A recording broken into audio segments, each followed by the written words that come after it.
Assalamualaikum warahmatullahi wabarakatuh. Kami dari kelompok 10 akan menjelaskan materi tentang analisis kompetitif.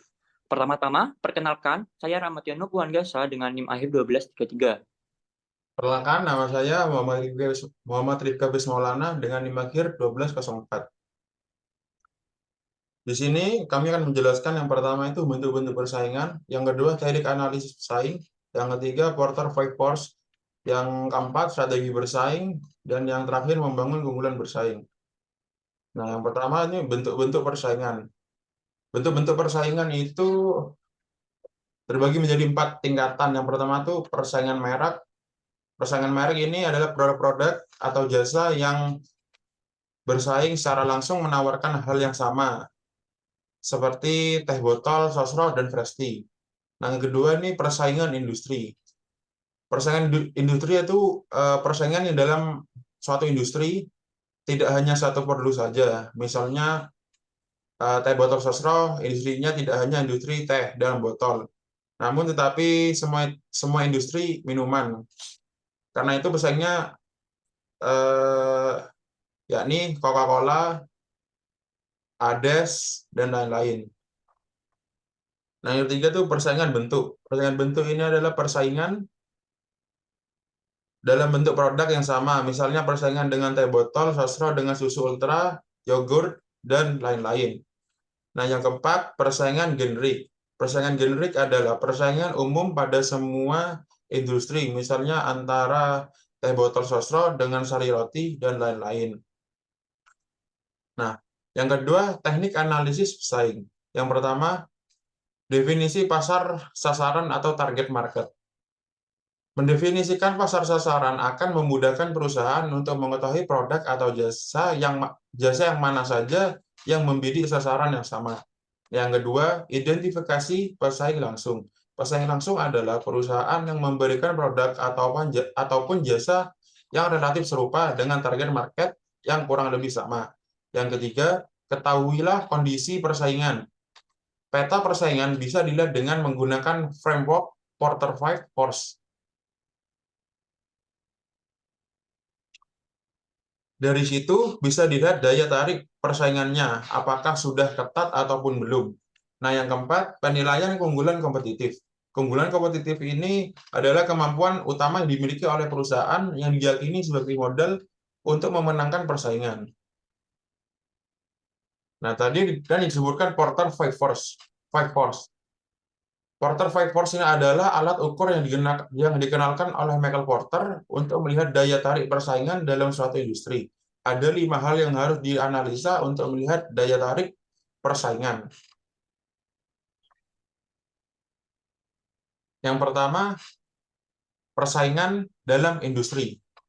Persaingan dalam industri meliputi banyaknya pesaing langsung dalam bisnis. Banyaknya bisnis yang dijalankan, banyaknya persaingan di sini dibandingkan dengan faktor kebutuhan masyarakat akan produk ataupun jasa yang ditawarkan. Yang kedua, kekuatan tawar-menawar. Pelaku bisnis yang baru atau yang disebut juga new entrants. Kekuatan tawar-menawar, pelaku bisnis yang baru terkait dengan apakah memasuki industri tersebut gampang atau tidak. Apakah ada hambatan yang besar atau disebut barrier to entry, misalnya dari sisi investasi, teknologi, orang, pengetahuan, dan lain-lain. Jika hambatan masuknya kecil, kemungkinan pemain baru akan masuk juga sangat besar. Artinya, setiap saat dalam satu industri akan terjadi persaingan yang sangat ketat. Yang ketiga, kekuatan tawar-menawar pembeli. Kekuatan tawar-menawar pembeli di sini adalah bagaimana pembeli mendapatkan informasi dan penawaran yang beragam dari berbagai produsen. Dengan tawaran yang begitu banyak di pasar, pembeli memang akan mempunyai kekuatan tawar-menawar yang lebih besar karena punya cukup banyak pilihan. Nah, yang keempat, kekuatan tawar pemasok. Pemasok dalam hal ini adalah perusahaan yang memberikan bahan-bahan, orang, teknologi, dan lainnya yang menjadi bahan produksi. Pemasok akan memiliki kekuatan besar jika sesuatu yang dipasok merupakan hal penting yang tidak banyak perusahaan eh, yang menyediakan. Tetapi jika banyak perusahaan lain menyediakan, kekuatan pemasok menjadi tidak terlalu besar. Nah, yang terakhir, kekuatan tawar produk pengganti. Produk lain di luar produk sejenis mempunyai fungsi hampir sama dengan produk atau jasa perusahaan yang bisa saling menggantikan. Jasa penerbangan misalnya, produk penggantinya adalah jasa transportasi darat dan laut. Kekuatan tawar produk pengganti besar jika terdapat harga yang sangat berbeda antara produk utama dengan produk pengganti. Selanjutnya, Selanjutnya, strategi bersaing. Michael Porter membagi strategi bersaing menjadi 3 strategi secara umum, yaitu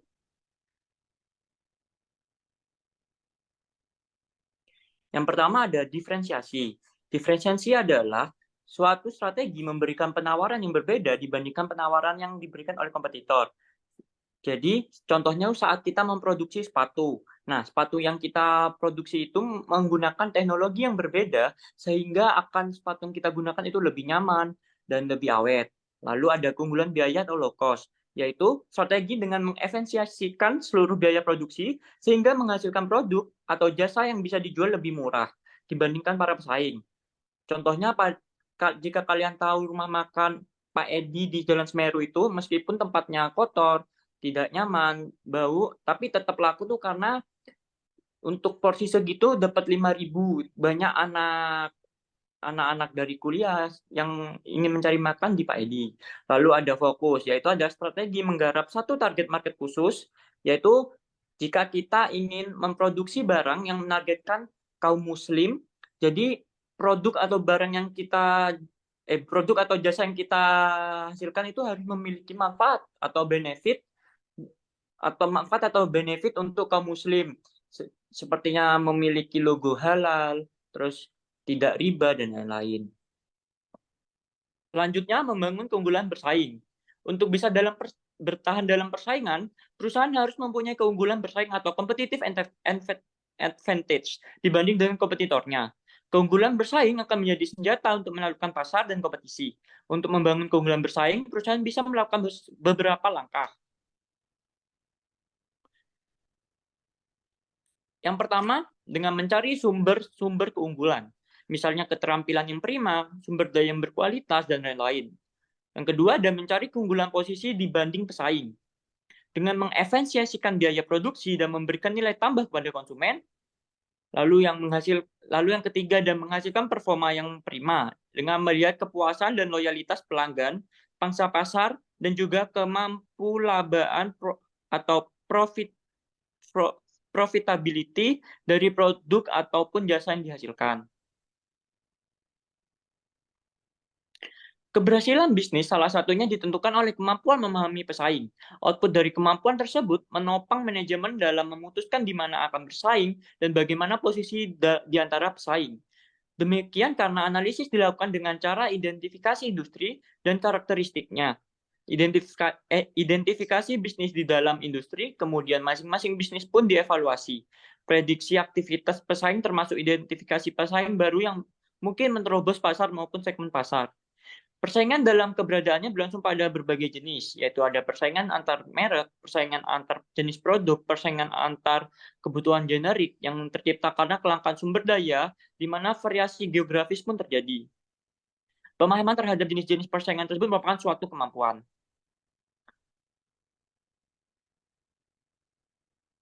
mungkin cukup sekian presentasi dari kelompok kami, dari kelompok 10. Jika ada yang bertanya, silahkan langsung bertanya melalui grup WhatsApp manajemen pemasaran. Mungkin cukup itu. Terima kasih. Wassalamualaikum warahmatullahi wabarakatuh. Warahmatullahi wabarakatuh.